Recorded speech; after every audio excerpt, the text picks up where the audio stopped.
Yo, halo semua. Kita balik lagi di Kapten Tsubasa Dream Team. Jadi hari ini kita kedatangan banner baru, banner Japan Samurai Blue Part 2 ya. Yang dimana si Niita sama Urabe jadi pick up unitnya di situ. Tapi kayaknya gua nggak bakal gacha. Dengan alasan yang pertama sudah pasti karena Dream Ball saya sudah menipis gitu. Tapi sebenarnya kalau misalkan gua farmingin, nyari-nyari nguli-nguli lagi gitu, kayaknya sih dapat ya. 270 sih harusnya dapat. Cuma sekarang kan udah tanggal 8 gitu. Mengingat tanggal 13 yang katanya nanti ada Ultimate Anniversary Dream Fest, ada Tsubasa baru di situ. Gue kayaknya lebih milih untuk gambling di Tsubasa deh kayaknya deh. Karena Ultimate Anniversary Dream Fest ini kan apa ya bahasanya, rarity pertama yang kita tuh nggak pernah alamin gitu. Ultimate Anniversary Dream Fest udah 7 tahun selalu anniversary, ini di ke-8 baru dikeluarin yang Ultimate nih. Gue penasaran banget sih sumpah sama Tsubasanya. Jadi asumsi gue sih harusnya si Tsubasa itu bakal jadi game changer nih di meta ini. Makanya ya walaupun lah itu banner Dreamfest ya yang nggak ada garansinya bakal dapat unit pickupnya, beda sama debut yang kayak gini, lu last step 6 udah pasti one of future unit lu dapat gitu. Tapi kalau Dreamfest kan enggak. Tapi ya itu, gue yakin banget kayaknya Tsubasanya ini bakal rusak sih kayaknya gitu. Jadi gue kayaknya bakal farming DB lagi, nguli DB lagi. Ya berdoa juga gue tanggal 13 itu kan sebenarnya kan hari ulang tahun realnya CTDT ya, yang server Jepang itu. Kita dapat bansosan, gue berdoanya sih gitu. Dia oke lo bisa cepet-cepet DB mah jadi kelap gitu buat nambah-nambah gitu kan. Jadi bisa 5, 6, 7 step oke lah gitu. Jadi ya kayaknya gue bakal gacha di situ aja. Jadi gue skip walaupun sebenarnya dua unit ini bawa stats up ya, dan dimana gue tuh deck gue tuh stats upnya kurang banget sih. Gue tuh kalau nggak salah hitung-hitung baru di 98 apa 100% gitu maksimum gitu, sedangkan orang-orang tuh udah bisa 108, 110, 112. Jadi masih jauh lah gitu untuk bersaing, apalagi di Superstar gitu. Gue rasa sih senggol bacoknya sekitar segitu sih. Jadi dibilang dari sisi butuhnya, gue butuh banget stats up gitu. Makanya kemarin gue tuh gedek banget dupe Hyuga di part 1, bukannya kasih Matsuyama kan, malah dikasih Hyuga dupe. Aduh, kelap. Oke, jadi kalau dibilang butuh sih gue butuh. Cuman kalau ditanya lebih tertarik mana nih untuk gacha di Ultimate Anniversary Dream Fest atau di banner part 2, ya Ultimate Anniversary Dream Fest lah gitu. Maksud gue, bro, ini kayaknya bakal jadi pecah banget sih gitu. Jadi ya oke lah, akhirnya gue decide gue tahan DB gue karena 5 hari lagi kita bakal ngerayain ulang tahun realnya CTDT tahun ini. Nah, jadi oke, kita review aja unit Nita sama Urabe-nya. Tapi by paper dulu. Nah, kalau di gameplay sih kayaknya nanti gue bakal minta teman-teman di klub gue buat coba bantu lah gitu untuk di ininya ya, di lapangannya nanti. Oke. Sun Niita warna biru, All Japan World Youth 1300 full stamina-nya. Ini full stamina 1300 ini menurut gue sekarang udah bukan hitungan stamina gede ya. Ini stamina standar untuk sekarang gitu. Dulu mungkin kita bicaranya 5 tahun lalu lah, let's say gitu, itu 1300 tuh gede. Makanya dulu kayak Matsuyama contohnya nih ya, Matsuyama itu biasanya selalu dapat stamina tuh yang badak dulu, karena momentum skill dia tuh gede-gede dulu. Pas awal-awal rilis aja Spirit Valiant Defense itu bisa ngebully apapun ya dulu ya. Nah, makanya dikasih stamina gede karena konsumsi skill stamina cost untuk skillnya pun juga gede. Nah sekarang karena momentum skill itu pada besar-besar, jadinya klub ngedesain stamina itu juga harus cukup dong untuk kita main nanti untuk dipakai unitnya, untuk nge-skill unitnya gitu. Makanya 1300 itu mungkin udah angka standar, angka aman dengan stamina cost yang beredar sekarang gitu. Under 1300 menurut gue itu kecil gitu. Apalagi untuk skill-skill yang boros stamina 1200 tuh paling cuma kepake 2 kali cuy, kalau nggak dipakein full power ya. Oke, dribble 21.500, shot 24.400, pasnya di 22.000, tackle 17.800, interceptnya 19.000, speed 24.000, power 23.000, teknik 21.000. Setahu gue Nita ini pasifnya penalty or side area master. Oh ya, penalty or side area master plus 20%.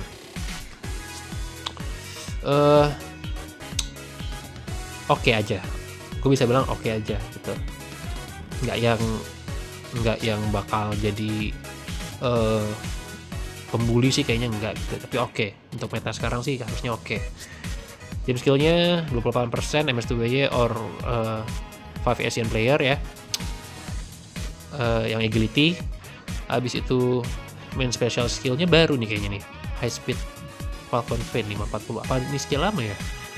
Gue karena udah beberapa bulan nggak ngikutin CTDT, jadinya gue nggak tahu sih update skill tuh kayak gimana. Gue nggak tahu ini skill lama atau skill baru. Tapi untuk dari momentum 540 ini gede untuk ukuran dribble ya. Aduh, Falcon shot cuy, kagak di revamp lagi. 509 klub gini klub.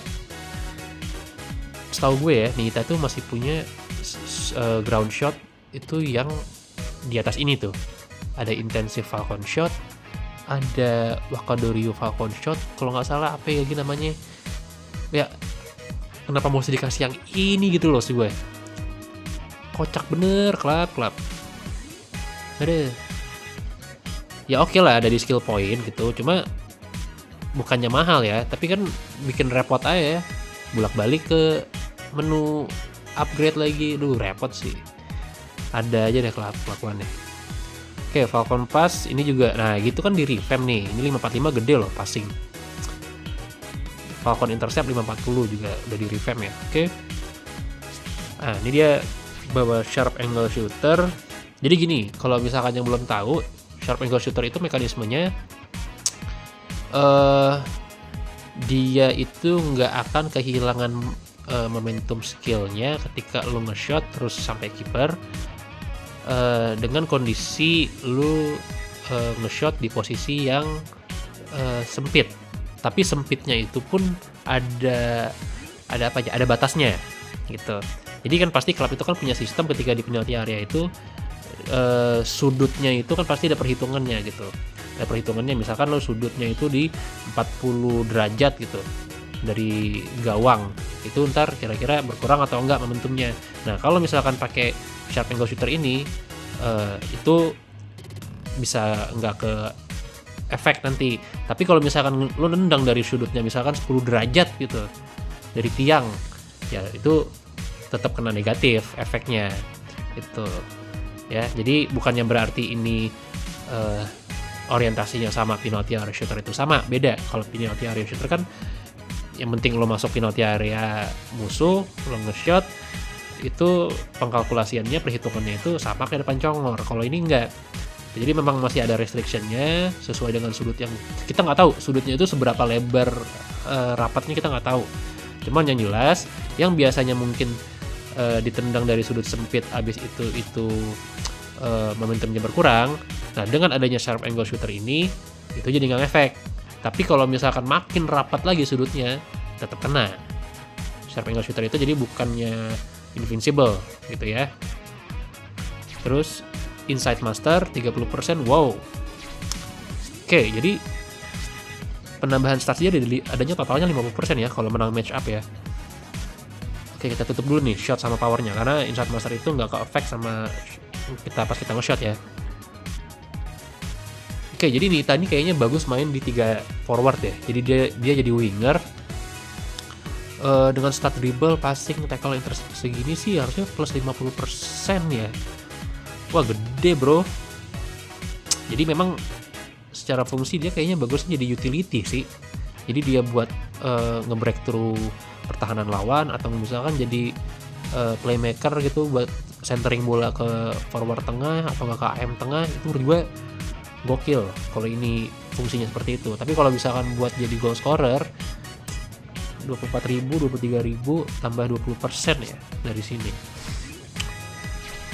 Mungkin gini, kalau misalkan lawan kiper merah dan memanfaatkan low ball-nya dia yang good, mungkin bisa gitu. Tapi dengan catatan harus bawa low ball dari Nikita Jelic Dreamfest kemarin, karena itu low ball terkuat setahu gue, 550 ya.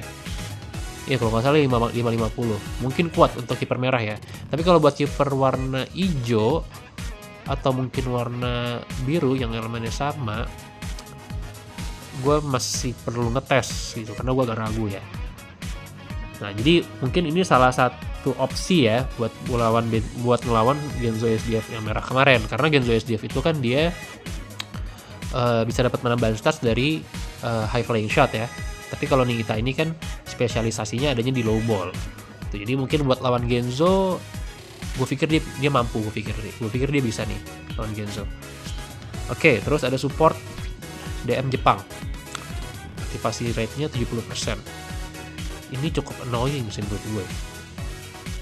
DM Jepang itu sekarang, apalagi yang MS2 ya, itu bagus-bagus tuh. Ada Akai, mau yang Dream Collection, mau yang Samurai Blue 2 tahun lalu, itu dua-duanya bagus ya. Habis itu ada Misugi pun juga opsinya banyak. Ada Misugi SDF yang biru kemarin, ada Misugi Cancer, Misugi Samurai Blue 2 tahun lalu. Ada juga Misugi Superstar, walaupun dia Racing Sun, cuman tetap bisa fit in di MS2Y. Habis itu ada Urabe juga yang bareng sama dia nih, keluarnya si Nita ini. Jadi Izawa yang Asia Qualifier pun yang Dreamfest juga bagus. Takeshi. Jadi memang oke lah ini. Ini bakal annoying lah. Terus ada dribble range enhance. Jadi memang seperti yang gue bilang di atas, posisi idealnya itu ada di sayap, jadi winger. Jadi dia bisa ngewantu, bisa ngedribble, bisa sampai depan. Tugas dia cuma centering aja ke tengah, ngedeliver bola. Ya bisa ya tinggal diselesaikan oleh juga SDF atau WSS atau siapapun lah main scorer kalian gitu. Di situ ada stats up plus 3% untuk Asia. Oke, bagus. Sama skill block cancel. Jadi Nita ini bagus ya. Ini Nita ini bagus. Jadi jackpot untuk banner kali ini adanya di Nita menurut gue. Nah, Urabe-nya warna hijau. All Japan World Youth, stamina standar 1300, stats dribblenya 18.600, passing 20.600, tackle 24.000, blocknya 18.900, nyaris 19.000, interceptnya 22.000. Oh sorry, gue salah nih. Nah ini baru benar, enak liatnya ya. Oke, tackle 24.000, bloknya nyaris 20.000 di 19.900, interceptnya 22.700, speed 21.000, power 25.000, teknik 21.000. Oke, tim skillnya sama kayak Nita, bedanya dia warna hijau. Passive give everything dengan stamina segini. Ya oke aja sih menurut gua, oke aja. Statsnya juga kayaknya untuk di early match up ya kuat. Untuk di early match up ini kuat. Tackle-nya gede, blocknya gede karena kebantu sama power, intercept-nya pun juga gede, lumayan. Harusnya untuk di early match up ini bagus. Sayangnya dia nggak dikasih set skill baru ya, ini skill lama semua. Oke, dia punya follow, ada aktivasi rate-nya sekitar 30%. Tapi ini follow yang lama kayaknya ya. Biasanya kan sekarang follow itu ada embel-embel stamina cost down ya, ketika dia dipanggil untuk defensive match up ya, setahu gue gitu. Jadi ini enggak. Jadi big loss-nya sebenarnya ada di sini nih. karena nggak apa ya, korelasinya tuh nggak nyambung sama give everything-nya gitu. Harusnya ketika dia dikasih give everything dan follow-nya ini dikasih embel-embel definisi buat stamina cooldown gitu. Ya 20% atau berapa ke 15%, 10%, tapi setidaknya bisa bisa mempertahankan gitu loh jumlah stamina yang dia punya, karena stats dia kan ketergantungan sama ini. Jadi menurut gue kurang aja sih kalau nggak dikasih stamina cooldown ya. Dan give everything itu sama FBS ya, give everything sama FBS itu counter alaminya itu oleh unit-unit yang punya stamina killer gitu. Sedangkan sekarang FOV sekarang itu sama AM kayaknya beberapa ada yang bawa stamina killer. Jadi Urabe ini cukup rawan ya di counter sama unit-unit yang seperti itu gitu. Terus ada special skill block, ngeblok pass atau one two special skill musuh.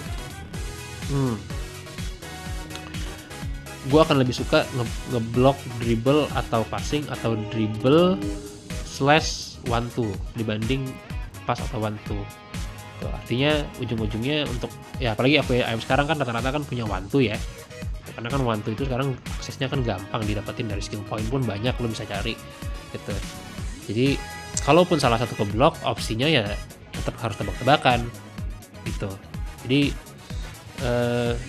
nggak yang guaranteed kita bisa dapat bola lah. Karena di sini kan dia juga punya inspire ya. Sedangkan dia posisinya itu DMDF dan mungkin lebih cenderung di defender gitu, karena dia nggak punya auto intercept. Dia lebih cenderung di defender. Artinya inspire ini peruntukannya itu bukan untuk offensive match up tapi untuk defensive match up gitu ya. Jadi gue rasa harusnya special skill blocknya ini ngedukung si inspire-nya. Gimana caranya inspire-nya ini bisa lebih mudah aktif lah ya, dengan cara tebak-tebakannya itu harus lebih gede persentasenya ke kita gitu. Tapi kalau ini kan tetap ujung-ujungnya kita bakal 50-50 lah ya. Terus dia bawa shield 5%. Nah ini gue mau bahas sedikit, MS2Y itu shieldnya banyak banget gitu. Jadi untuk user Debon nih, kalian yang user Debon, bagusnya sih kalian masuk gua dulu, atau enggak nih kalian bikin set bond lah. Karena kalau misalkan main Debon sekarang yang dimana metanya MS2Y, mereka on hand aja start menit 1 itu shieldnya banyak banget. Dari Subasa aja MS2Y udah 10%. Dari kipernya baik Morisaki, Genzo sama si Ken itu masing-masing punya shield 5%, udah 15%. Tambah Izizaki botak yang Dream Fast 5% lagi 25%. Tambah lagi Urabe 25%. Terus misalkan ada Izawa bawa, ada juga shieldnya. Jadi menurut gue sekarang di Bond kayaknya tiarap dulu karena middle school to warrior itu shield on hand-nya itu mereka terlalu kuat. Stats up-nya pun juga banyak gitu. Jadi agak kurang fair kalau misalkan di Bond ketemu sama middle school to warrior ya. Terus yang terakhir Urabe ini bawa stats up ya buat middle school to warrior 3%.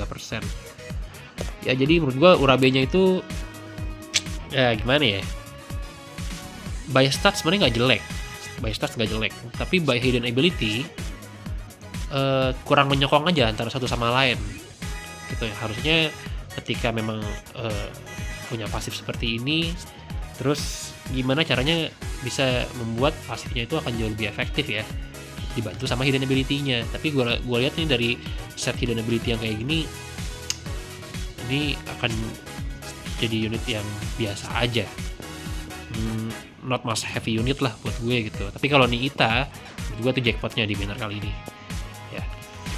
Nah ini juga buat teman-teman yang memang main middle school to warrior, gini ya, middle school to warrior itu kan sebenarnya startnya udah lumayan lama ya, dari Subasa keluar kemarin ya, SDF ya, atau mungkin sebelumnya ya gue anggap dari Tanbasa keluar, Aoi, terus Morisaki, sampai sekarang mulai dari Arc Middle School, Junior Yacht, Asia Qualifier, sekarang di World Yacht, itu udah banyak banget unit-unit yang bawa stats up, banyak banget gitu.